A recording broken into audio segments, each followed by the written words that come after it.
wasn't expecting to be up this early. I was told I was going to be last, Malia. Surprise. Talofa love everyone, ma lola vale soifua maua ma le langi mama. Ti he mauri ora, e ngā iwi, e ngā reo, e rā rangatirama, tēnā koutou, tēnā koutou, tēnā koutou katoa.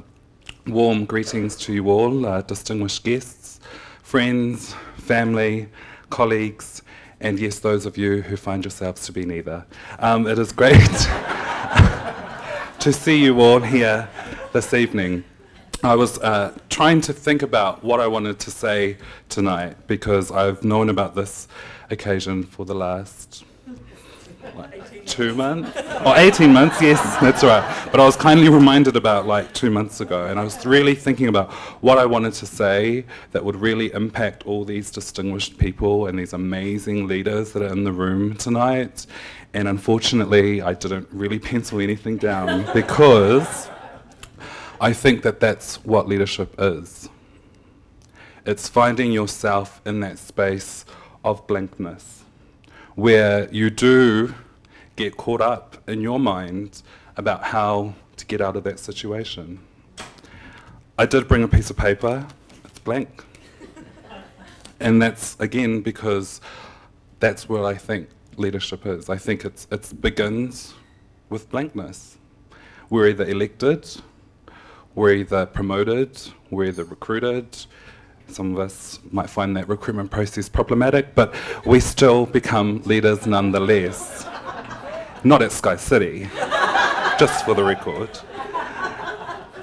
But I just think that, for me, that's what I've learnt in this entire program. My beautiful peers, my brothers and sisters, have commented this evening, and they've spoken about what we've learnt, the different classes we've had, the beautiful facilitators, the amazing food, and the time that we've had together. But I think it's also cyclical. Leadership is cyclical. There is a point where everything's exciting, it's amazing, everyone wants to be the it leader. You know, everyone's like, move over, you know, it's all about me. All right, it's usually KPI time when that happens. But I think it's cyclical, it goes around, you know.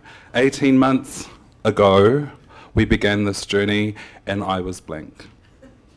Hello, 18 months later, it begins again. Why? Because it's the what now. What's going to be my next challenge? When I was in year 13, a great speaker, F. Collins, spoke to us about a research that was conducted by a Samoan PhD who was studying at the at Columbia University in New York.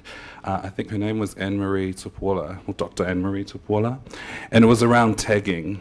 You know, she went out and did this research about tagging. Those of you who don't know what tagging is, it's graffiti art. We call it tagging in the hood, okay? And so she asked these young kids in New York, what is it about tagging? Why do you do what you do? And they said, it's because I wanted to leave my mark in this area. So the East Siders would go out west, tag like 2, 8, whatever numbers, and leave their mark there. The challenge was laid 10 years ago when I left high school, when Efeso said those words, what mark am I going to leave on the world? What mark, what's going to be my impact on the world? Tonight, that journey begins again. Because 18 months ago, it was about how am I going to get through this? What imprint am I going to leave on these 8 beautiful people around me and these amazing lecturers and all these highly distinguished people? And tonight, I find myself in that space again. So, if there's nothing you've taken away from what I've said, it's important that you remember that it is cyclical. And also in terms of this program and what I've really found out about myself and my purpose in life is that you make obstacles opportunities. That's what I was born to do. I do that in my everyday life. I do that paid and unpaid.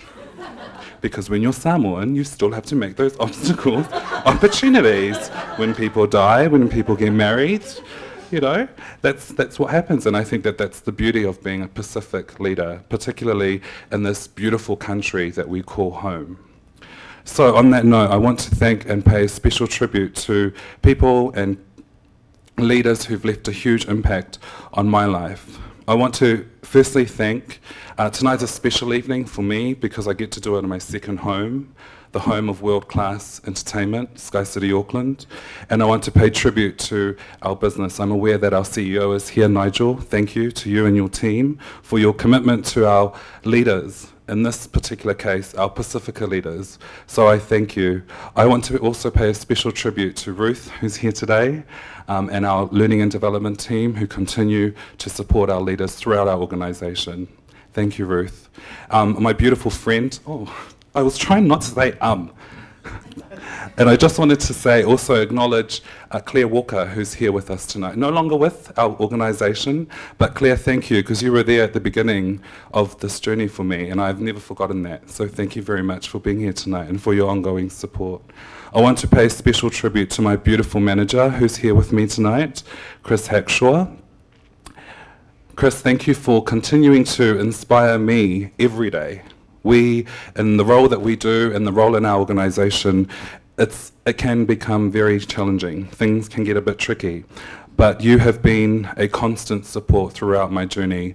I wouldn't be here tonight if it wasn't for you. So I thank you, Chris, for everything, and I will never forget that. I will never forget that, wherever I end up in this world.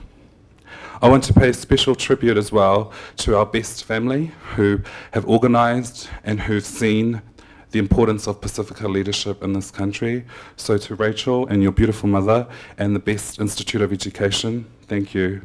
I want to thank Beatrice as well for her leadership at the beginning of my journey in this program, as well to Malia for always being there for us, even when I have silly questions like, what is stage right?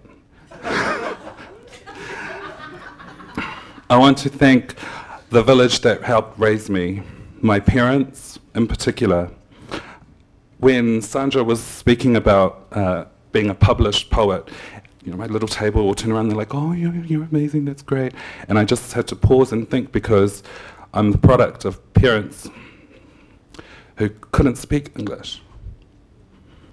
And so now to have my poem published in a book means a hell of a lot to me.